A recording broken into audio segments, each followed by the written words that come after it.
આજથી 200-250 વર્ષ પહેલા અહીંયા નાનું એવું ગામડું હતું. આ મંદિર ગીરના એવા વિસ્તારમાં આવેલું છે કે જ્યાં જંગલી પ્રાણીઓની અવર જવર સામાન્ય છે.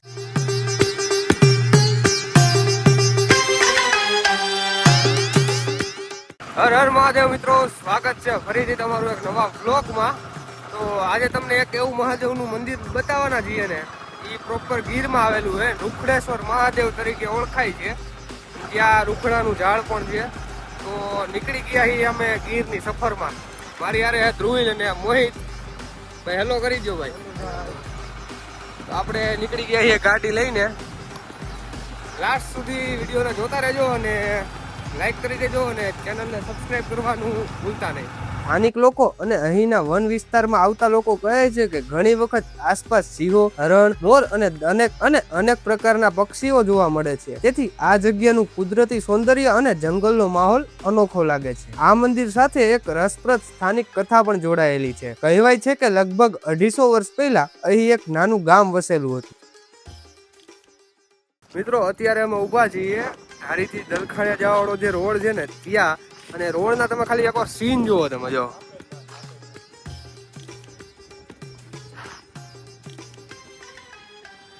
ગજબનો રોડ છે. આ ખોદીને બનાવેલો એવો રોડ છે. શું? કાપેલધાર નામ છે, કાપેલધાર. એકવાર આવતા હોય ને ધારી સાઈડ તો એકવાર અચૂકથી મુલાકાત લેજો આ જગ્યાની. ગજબ હે. બાદમાં વહીવટી કારણોસર તે ગામ ખાલી કરવામાં આવ્યું અને ગામના લોકો અન્ય જગ્યાએ વસવા ગયા.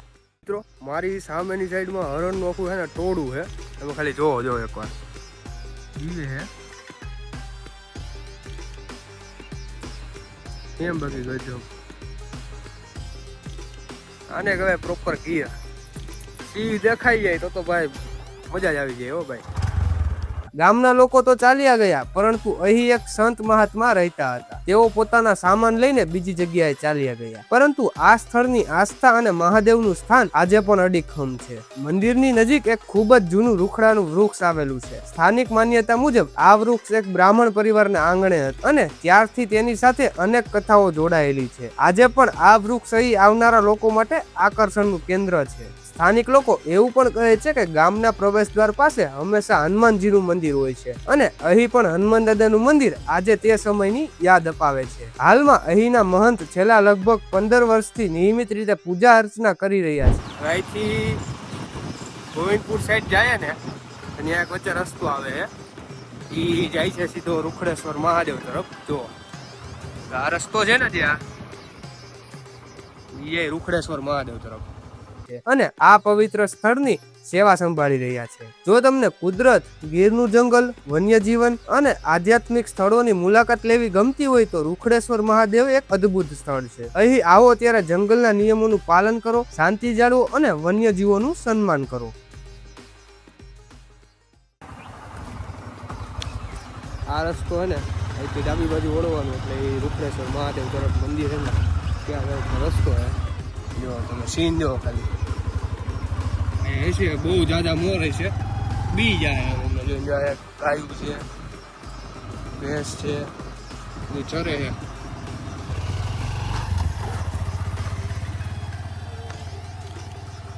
તો પહોંચી ગયા છીએ અમે રૂખડેશ્વર મહાદેવ મંદિરે. જો હું તમને બતાવું એક સીન.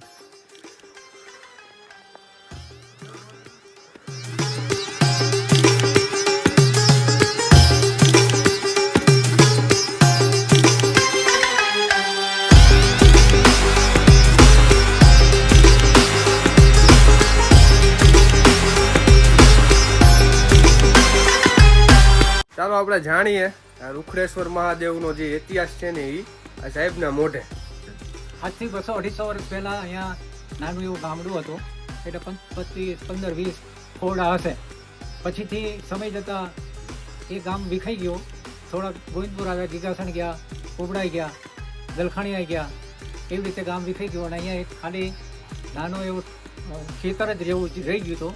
વર્ષો પછી અહીંયા એક મહાત્મા આવ્યા છે, મનુ મહારાજ કરીને સંત હતા. એને આશ્રમ બનાવ્યો અને આશ્રમમાં એ સેવા પૂજા કરતા હતા. આજુબાજુ મગફળી વાવતા હતા. પણ એણે રેવન્યુમાં અરજી કરી જમીન લેવા માટે, કેસ કર્યો રેવન્યુમાં હારી ગયા અને કોર્ટે કહી દીધું કે તમે આ જગ્યા હવે ખાલી કરી નાખો.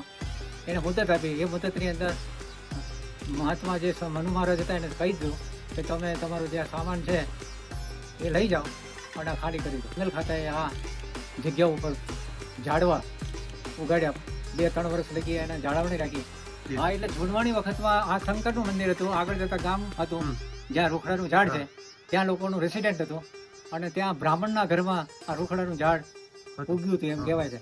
અને આગળના ભાગમાં પ્રવેશમાં હનુમાનજીનું મંદિર છે. એટલે ગામ હોય એટલે પ્રવેશમાં હનુમાનજીનું મંદિર, પછી વચમાં શંકરનું મંદિર. અને આ કેટલા વર્ષોથી આ તમે સેવા કરો છો?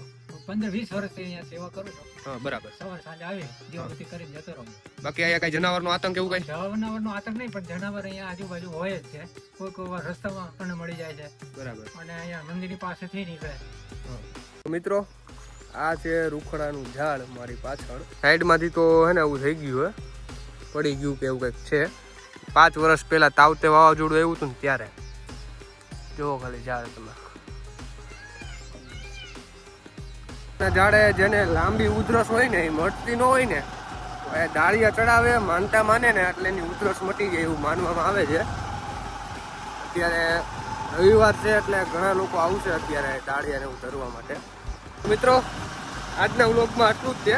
આપણે ફરી મળીશું એક નવા વ્લોગ સાથે. ત્યાં સુધી ચેનલને સબસ્ક્રાઈબ ન કરી હોય ને તો કરી દેજો. ત્યાં સુધી હર હર મહાદેવ.